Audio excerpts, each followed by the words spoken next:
이계진 에세이. 남자도 가끔은 옛사랑이 그립다. 4~5살부터 문박 출입이 활발해지더니 동네 아이들과의 사교 모임은 물론 남의 집 아이 봐주기가 일반화됐다. 가끔 녀석이 안 보여서 엄마가 이 집 저 집 기웃거리다 보면 어떤지 갓난아기 유모차를 밀어주고 있기 일쑤였다. 그렇게 갓난아기 세력들과 상종하다 보니 자연 돌떡 얻어먹기는 쉬웠는데 돌잔치가 있으면 엄마를 끌고 함께 가니 엄마는 이 집 저 집 돌잔치 선물 대기가 바쁠 지경이었다. 녀석은 사람 사귀기를 좋아하고 넉살이 좋아서 광명시 산동네 여기저기 공사판이나 하수구 공사하는 곳을 찾아다니며 인부 아저씨들과 주거니 받거니를 잘했다. 공사판 인부들이 먼저 말을 거는 게 아니고 녀석이 먼저 말을 건다는 것이었다. 지나가던 동네 아주머니가 목격한 후 증언해서 알았을 뿐이지만 넉넉히 그러고도 남을 녀석이었다. 공사판 인부들과 이야기를 하면서 자연 집안 사정까지 더덜거린다는 것이다. 할아버지 할머니 이야기며 아빠 엄마 싸운 이야기, 장난감 차 보유 대수, 떡 해먹은 이야기, 집에 있는 강아지 이야기까지 다 불어댄다는 것이다. 공사장 인부가 하도 재미있어서 지나가는 동네 아주머니께 얘가 네 집에요? 하고 물어보더란 것이다. 제 누나는 그 나이에 한글을 깨쳐서 과자 이름도 알아보고 TV 화면도 읽었는데 녀석은 무식하니 그렇게 돌아치기만 했다. 그럭저럭 유아원을 다녔는데도 한글이 깜깜했다. 유아원을 졸업할 무렵 엄마와 함께 유아원 선생님들께 졸업 선물을 준비하는데 똑같이 스타킹이었다. 선물을 쭉 포장해 놓고 엄마는 고민이었다. 이건 조 선생님 거다. 이건 문 선생님 거다. 그리고 이건 김 선생님 거다. 하며 포장지에 쓴 선생님 성함을 일러주고 나니 아차, 녀석이 한글을 알아야지. 너 한글도 아직 모르고 어쩔래. 이 선물 어떻게 나눠드리지? 엄마, 걱정 마세요. 선생님들 앞에 내놓고 골라가 주세요 하면 되잖아요. 엄마는 기절해버렸다. 이 세상을 살아가자면 궁리와 재치만으로는 안 된다. 공부를 제대로 해야 될 터인데 걱정거리가 아닐 수 없었다. 그러나 한편으로는 그 궁리의 표현 방법이 대견하기도 했다. 녀석은 국민학교를 그런 대로 다녔다. 그러던 5학년 가을에 올림픽이 열렸다. 세계에서 오는 손님들을 맞는다며 영어 기초회화 숙지 지시가 국민학교까지 내린 모양이었다. 어느 날 갑자기 녀석이 영어를 하는 것이었다. Hello, how are you? I'm fine, thank you. My name. 어쩌고 짓거리며 동네를 쏘다니는데 그 발음이 그럴듯했다. 특히 I am Ben Brown from Hong Kong. 어쩌고 하는 발음은 퍽 부드럽고 유창해 보였다. 그러나 벤 브라운이 뱀 브라운처럼 들리는 듯 했다. 어쨌든 신기하고 대견해서 영어를 잘한다는 칭찬을 듣기 싫을 정도로 자주 해주었다. 혹시 칭찬이 시가 되어 정말 영어를 잘했으면 하는 음흉한 부모의 속셈이 깔려 있었다. 게다가 누나가 중학생이 되면서 영어를 짓거리고 다니니까 부러워서인지 국민학교 공부보다는 영어에 흥미를 느끼는 것 같았다. 건방진 녀석 같으니라고. 드디어 올림픽이 시작됐다. 바쁜 틈을 내어 아이의 손을 잡고 잠실 올림픽 공원을 찾았다. 외국인의 모습이 이태원 거리에서보다 많이 보였다. 이때다. 녀석을 찬양 고무하며 그동안에 몇 가지 가르쳐준 영어를 실전에 쓰게 해보자. 자기소개와 이름 묻기, 출신국 묻기, 시간 물어보기 등 몇 가지를 무기로 꿩사냥 보내는 매 날려보내듯 우리 뇌에는 실소 반 기대 반으로 앉아있고 녀석을 내보냈다. 멀리서 보니 외국인을 만나 뭐라고 하는데 조금 있다가 되돌아오는 것이 아닌가? 뭐라고 했니? 너 영어 잘하는구나. 난 미군 아저씨야. 우리는 박장대소했다. 재도전이 필요했다. 녀석은 재미있는지 다시 외국인을 찾아 뛰어갔다. 역시 뭐라고 몇 마디 하며 손가락질까지 하는 것이었다. 놀라웠다. 무슨 얘기를 했을까 궁금했다. 녀석이 뛰어왔다. 무슨 얘기를 했니? 엄마, 나 그 외국 사람한테 화장실 알려줬어요. 뭐? 네가? 어떻게? 고추를 가리키며 쩔쩔매잖아요. 우린 너무 크게 웃어버렸다. 그래 됐다. 무식하면 눈치만 낸다지만 바로 그거다. 그러던 녀석이 지금은 고등학교 2학년. 아버지 신을 같이 신고 아버지 와이셔츠를 같이 입고 흑인들의 랩송을 줄줄 외며 AFKN을 슬금슬금 본다. 말수도 적어져 입시 지옥에 떨어지지 않으려고 전투에 진력하고 있다. 그러다가 가끔은 아버지보다 큰 녀석이 응석을 부리며 턱하니 무릎에 와 앉는다. 에이, 징그러운 녀석아. 몸은 컸어도 마음은 아직 어리다. 그래도 가끔 여학생에게서 전화가 오는데 무슨 공부 연락 때문이라지만 모를 일이다. 여학생한테서 전화가? 예전 아버지 때 같으면 다리가 부러지든지 아니면 최소한 반창고 신세다. 알겠느냐? 녀석도 곧 홀로 서기를 시도하겠지. 3대에 걸친 안경 쓰기 작전. 연예인은 아니지만 TV 화면을 통하여 시청자들과 친숙해지다 보니 나를 알아보는 사람들이 참으로 많다. 나쁜 짓을 하지 않았으니 사람들의 다정한 인사나 친근감 있는 웃음 또는 한마디의 농담이 부담갈 이유야 없지만 불편할 때도 많다. 어쩌다 조용한 분위기를 즐기고 싶을 때나 가족과 함께 모처럼 나들이를 갔을 때는 조금 민망한 경우도 있다. 나도 안경을 쓰면 사람들이 몰라볼 텐데 안경이나 써볼까?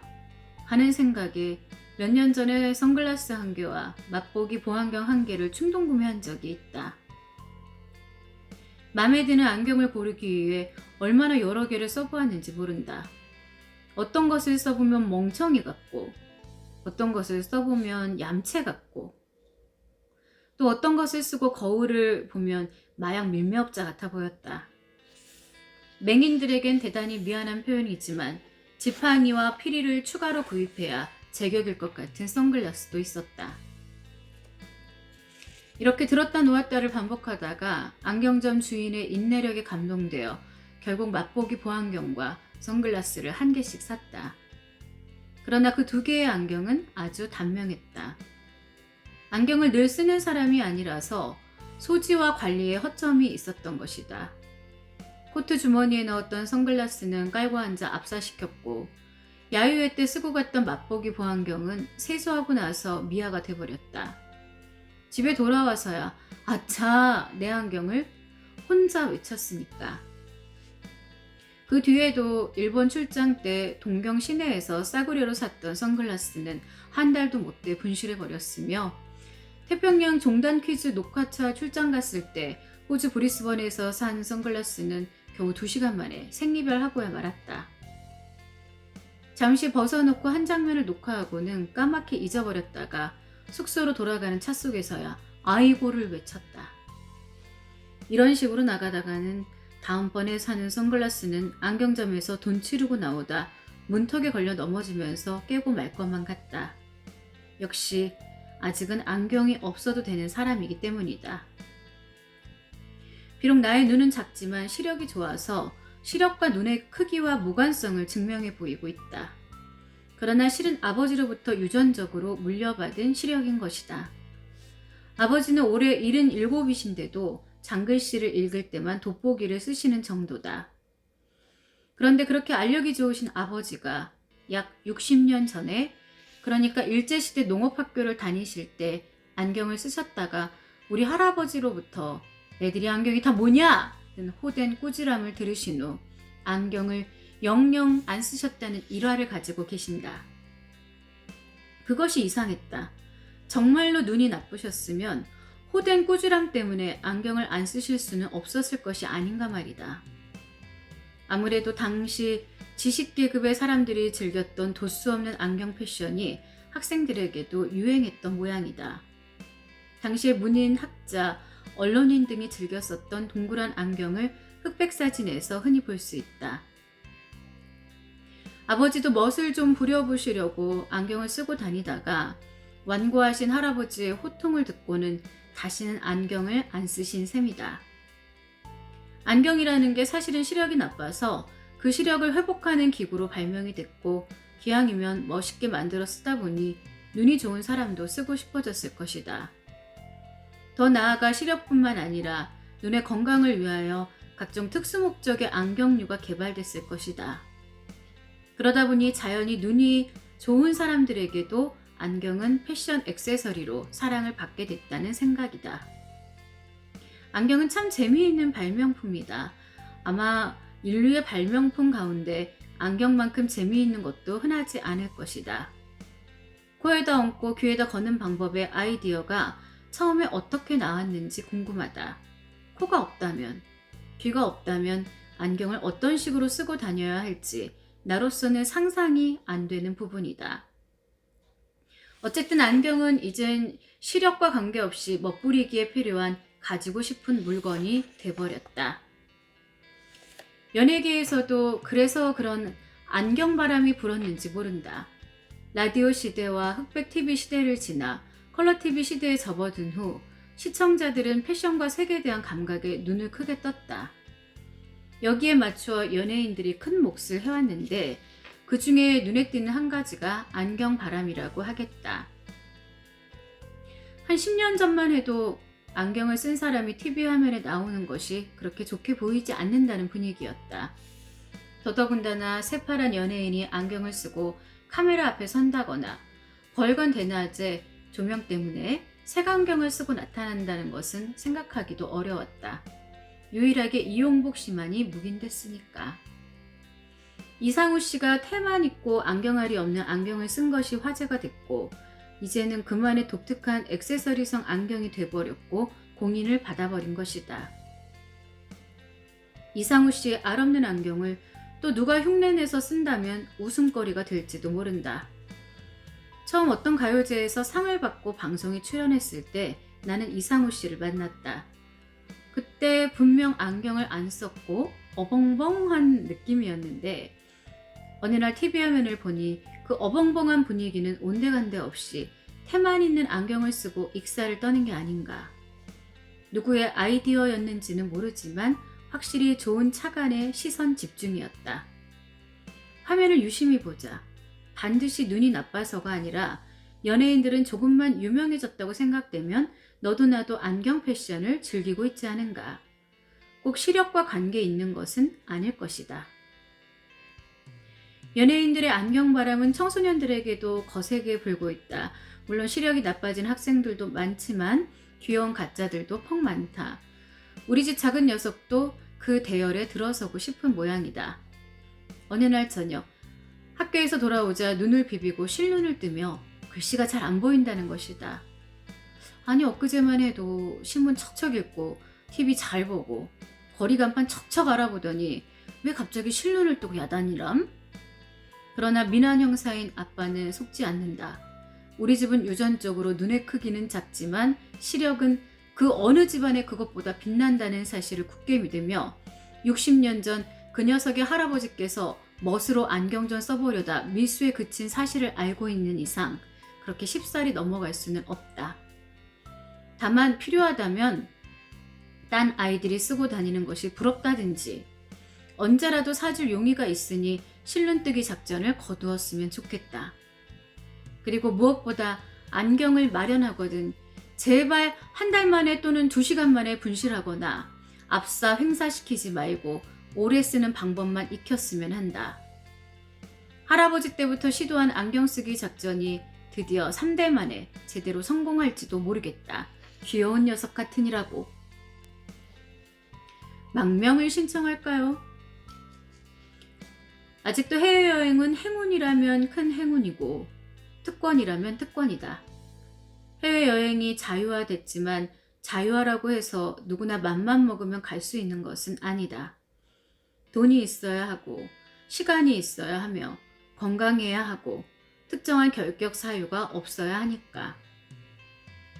얼마 전에 정말로 행운의 기회가 주어져 아이들과 함께 뉴질랜드를 여행할 수 있었다. 초대에 의한 실비 여행이었다. 방송 프로그램 제작차 다녀왔던 호주가 그렇게 좋던데 뉴질랜드는 더 좋다는 말을 들었던 터라서 꼭 한번 가보고 싶었는데 그 기회가 왔던 것이다. 그런데 아이들과 함께 외국 여행을 하게 되니 한편은 걱정이었다. 건방져진다든지 과소비의 시범을 보이는 것 같아서 출발 전부터 엄포성 오리엔테이션을 수시로 실시하며 단단히 교육을 시켰다. 여행의 본뜻과 목적, 사전 준비, 그리고 알뜰 여행의 불가피성 등 치사하리만큼 강조를 했다. 뉴질랜드는 신설한 또는 유설한이라고 하는데 중국인들이 붙인 이름의 뜻만으로도 좋은 나라임을 알 수 있다. 그리고 정말 좋은 나라였다. 다행히 방송국에 같이 근무했던 아나운서 후배가 이민에 살고 있기 때문에 짧은 기간에 짭짤하게 많은 것을 보고 배우고 왔다. 아이들과 함께했던 여행길에서 무엇을 보았나 한번 생각해보자. 훌륭한 영국인의 후예들이 건설한 나라 뉴질랜드는 좋은 기후, 아름다운 자연, 다양한 볼거리에 환경이 거의 완벽하게 보존되어 있는 나라다. 뉴질랜드를 홍보할 아무 이유도 없고 뉴질랜드를 다녀온 분도 꽤 많이 있으며 또 책을 통해서도 상세히 아는 분이 많을 것이므로 섣부른 장광설은 피하고 싶다. 다만 그곳은 그 좋은 자연을 인간다운 삶의 터전으로 가꾸고 질 높은 생활로 행복하게 사는 사람들의 모습이 부러운 곳이었다는 생각이다. 한 번의 교통참사로 수십 명이 떼죽음을 당하는 일이 없을 나라.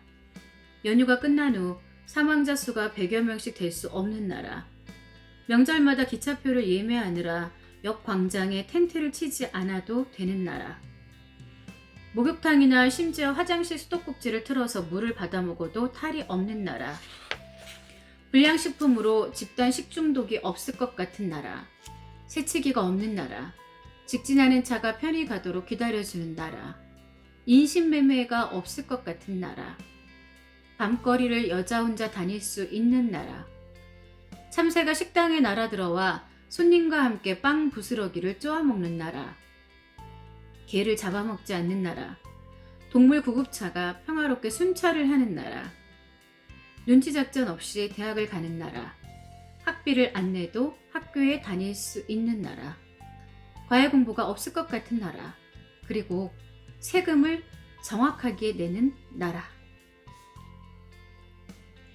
여행이 끝날 무렵이었다. 두 아이가 불쑥하는 말에 나는 깜짝 놀랐다.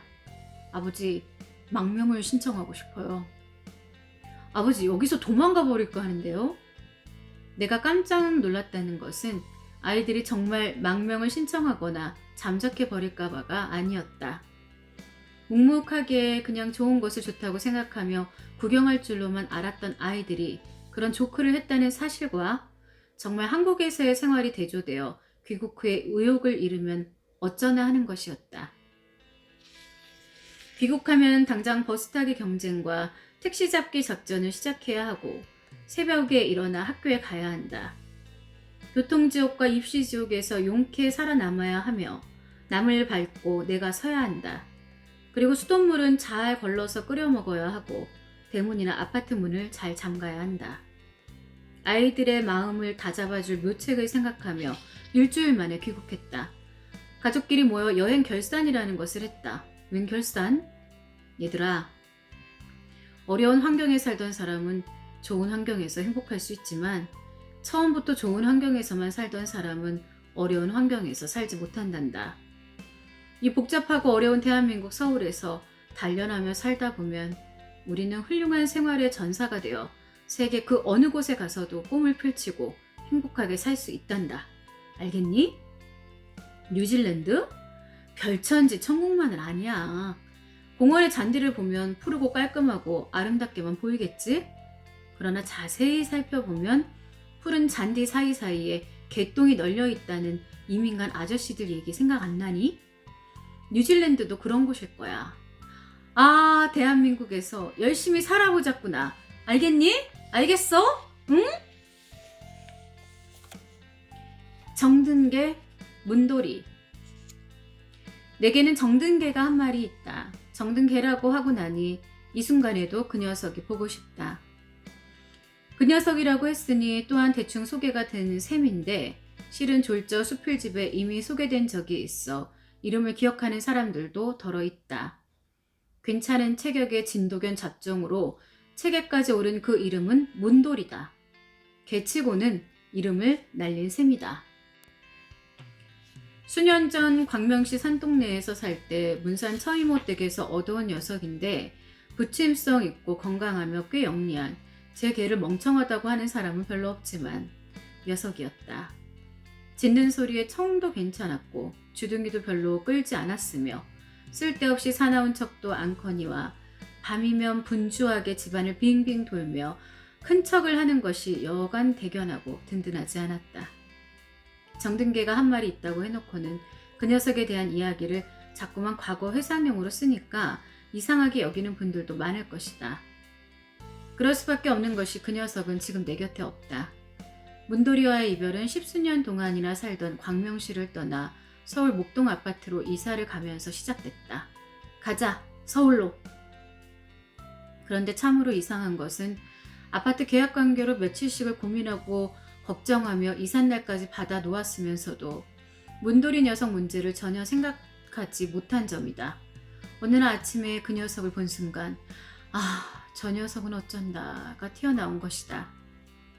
그러고 보니 기실 그 녀석을 같은 식구처럼 마음속에 여기고 있었기 때문인 것 같다. 주인이 이사 가면 당연히 함께 가는 것으로 생각했으니까 따로 걱정을 안 했던 것이다. 아파트에서는 개를 못 기르게 한다던데 주먹만한 애완견도 성대 수술을 해서 몰래 키우고 반상회 때 수시로 개 기르지 말기를 다짐한다던데 하는 고민이 시작됐다. 아내는 벌써 울먹울먹하기 시작했다.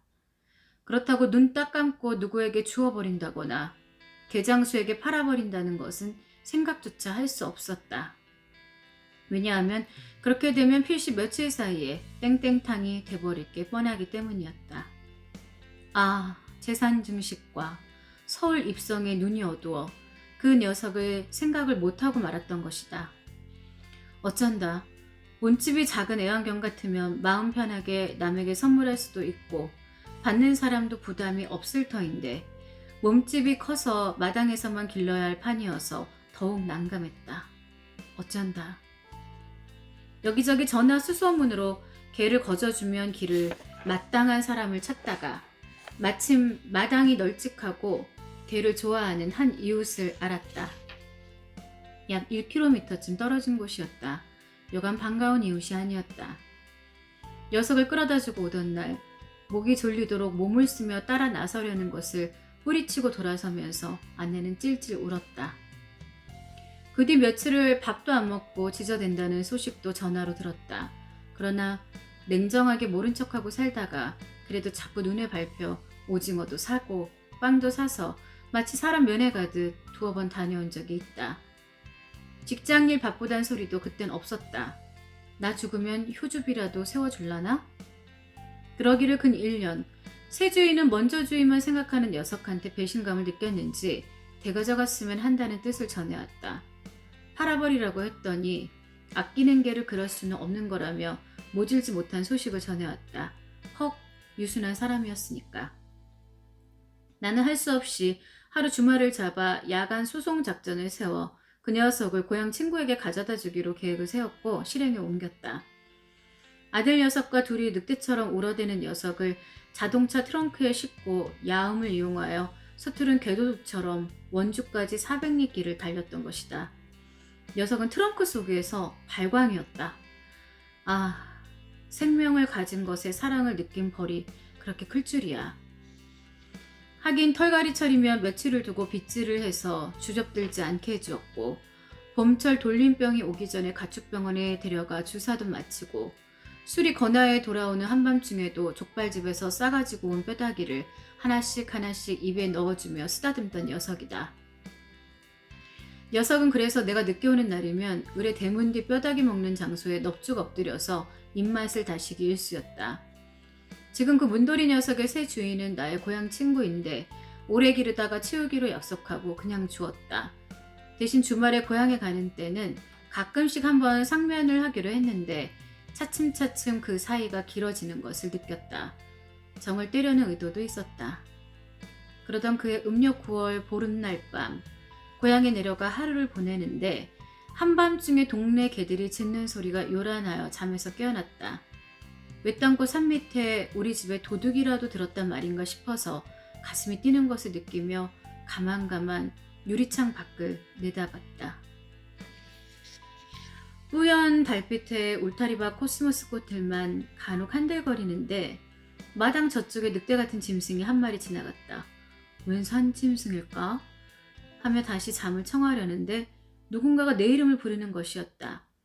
환청인가 싶어 그냥 자려다 다시 소리가 들려 내다보니 문도리의 새 주인이 아닌가. 옷을 입을 생각도 안 하고 현관을 나서니 술이 거나하게 취한 친구가 다정하게 외쳤다. 문도리 내놔. 아닌 밤중에 왜 문도린? 말실 갔다 돌아와 보니 목줄을 끊고 문도리가 도망쳤는데 같이 기르는 문도리 여자친구를 앞세웠더니 코를 쿵쿵거리며 우리 집 산길 따라 약 500m까지 오더라는 것이다. 개의 후각은 속일 수 없다. 그 순간에는 없었지만 분명 조금 전 목줄을 끌고 내 집까지 왔다가 인기척이 없자 되돌아 내달았던 것이다. 나를 보러 왔었는데 그때 나는 잠을 자고 있었으니 나를 얼마나 보고 싶었으면 그랬을까. 친구는 껄껄 웃으며 돌아갔다. 조금 전 늑대로 오인했던 개를 앞세우고 나는 한참을 팬티만 입고 서서 찬방 공기를 느끼면서 멍청하니 서 있었다. 녀석 정말 영리하거든. 뒷마당에 숨어있다. 내 친구 간 다음에 나올 것이지. 달은 여전히 뿌옇게 산골짜기를 비추고 있었고 멀리 자꾸 더 멀리 동네 개 짖는 소리는 전염하고 있었다. 자정이 넘은 시간이었다. 그 녀석 내가 그렇게 좋았나? 나는 잠들 수가 없었다. 아내와 사루비야. 거울을 들여다보며 요즘 아내는 예전엔 안 하던 소리를 가끔 한다. 아, 나도 늙는구나. 19회를 함께 살면서 알게 모르게 변한 것이 얼마나 많을 것인가. 고작 얼굴에 주름뿐일까? 죽어 무덤에 가기 전에는 그대로일 것 같던 우리들의 젊음도 세월이 스치고 간 자국으로 얼룩지기 시작했고 그 몸은 늙어도 영원히 정지해 있을 것 같던 마음도 어느새 긴장을 잃어가는 느낌이다.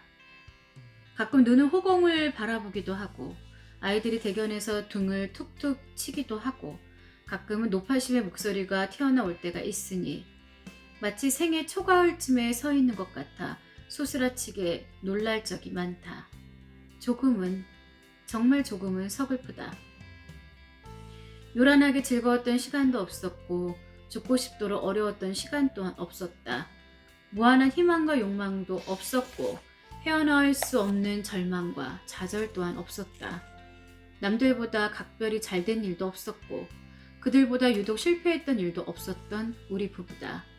그저 필부로 만나 남들이 지나간 자리를 부지런히 따라다니며 여기쯤 온 세월이 19년이라는 생각이다. 이제 여기 나의 숨겨놓은 반쪽을 얘기하려니 그 평범한 삶 속에서 아내가 소망하고 좋아하고 즐기고 그리워하던 것들이 무엇인가를 생각해 보고 싶다. 소망의 대상은 되게 작은 것에서 큰 것으로 바뀌며 좋은 것에서 더 좋은 것으로 끊임없이 바뀌기 마련이다. 이 자리에서 그런 것을 말한다면 무의미할 것이다.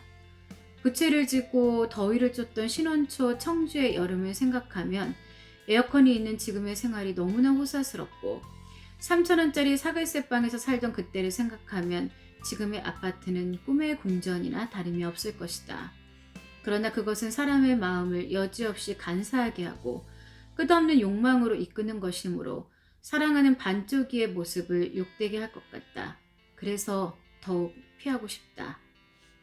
아내는 사르비아 과자의 기억을 잊지 못한다. 첫 아이를 가졌을 때 주인집 손자가 먹던 사르비아 과자가 너무나도 먹고 싶었던 입덧 때의 기억인데 결국 돈이 아까워서 꿀꺽 참았던 일이 있었다. 지금도 그때를 생각하면 군침을 삼키며 웃는다. 아내는 냉면을 좋아한다. 별것도 아닌 음식이 냉면이겠지만 그 냉면을 먹으러 간다는 행위의 어감 때문에 더욱 그런가 보다.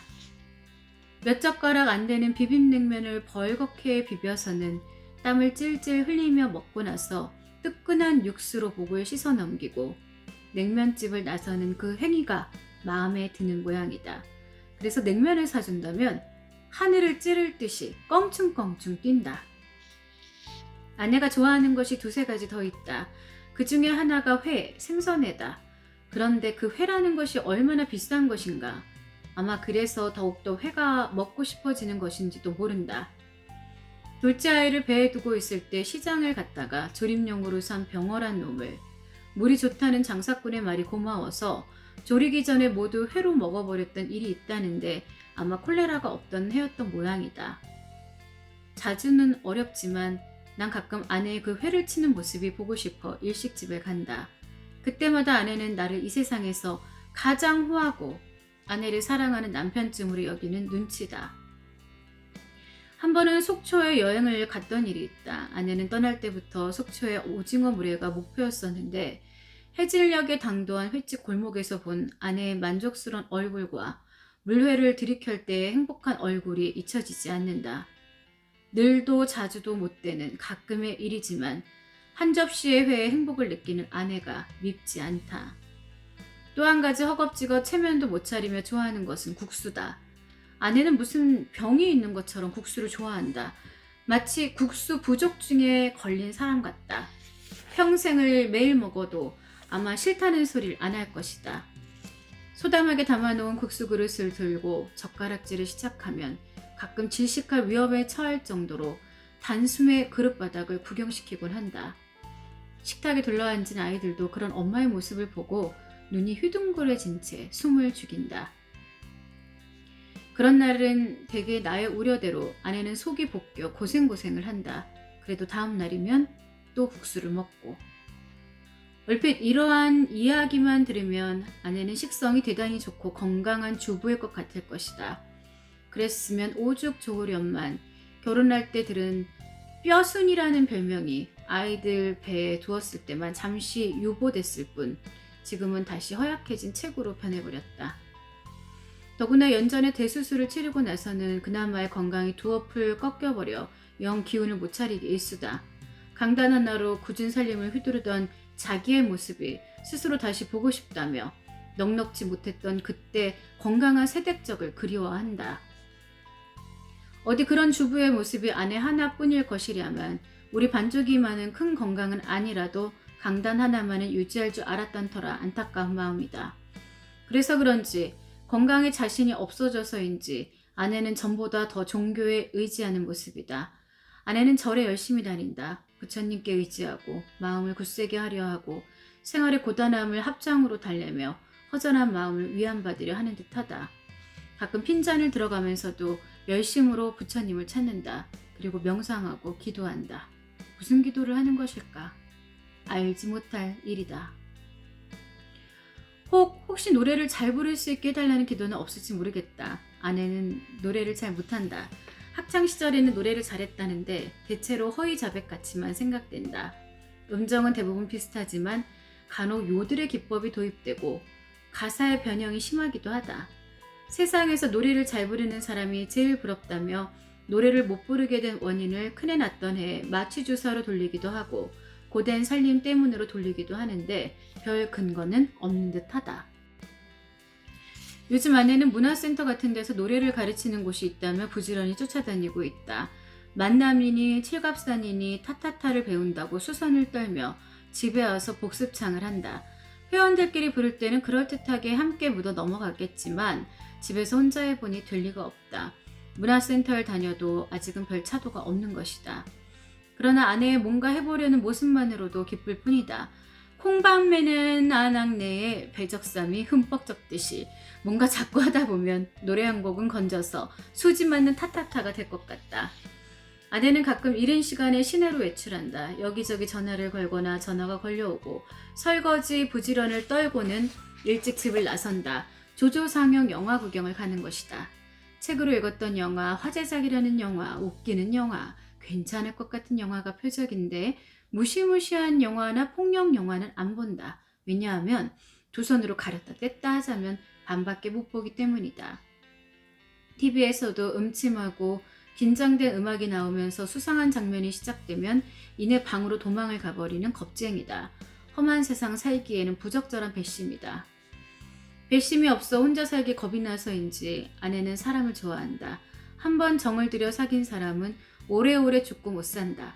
박순례, 이인숙, 정윤순, 한혜순, 강반장댁, 노아 엄마, 훈이 엄마를 어떻게 할까마는 광명시에서 오랜 동안 어울려 살던 동네 부인들의 이름인데 십수년 같이 죽이마저 살던 우리 반쪽이의 정부치들이라서 남편인 내가 다 아는 이름이 돼버렸다. 광명시를 떠난 뒤에도 변함없이 오고 가고 모이고 전화하고 사는 인정에 취한 아내의 모습이 좋다. 너무 자주 모이고 전화질 한다고 한마디 하기도 하지만 화투와 춤 같은 것은 모르고 푼돈 모아 연극 구경도 가고 커피 한 잔, 국수 한 그릇에 세상 사는 이야기가 고작인 소박함에 더 높은 점수가 갈 뿐이다. 아내는 다이아 반지를 싫어한다. 결혼할 때 내가 해주는 서돈 금반지가 있었지만 대학원 공부를 해보라며 팔아 보태느라 없어졌다가 나중에 무슨 인조보석 반지 하나로 대체를 했는데 손가락이 가벼워 보인다.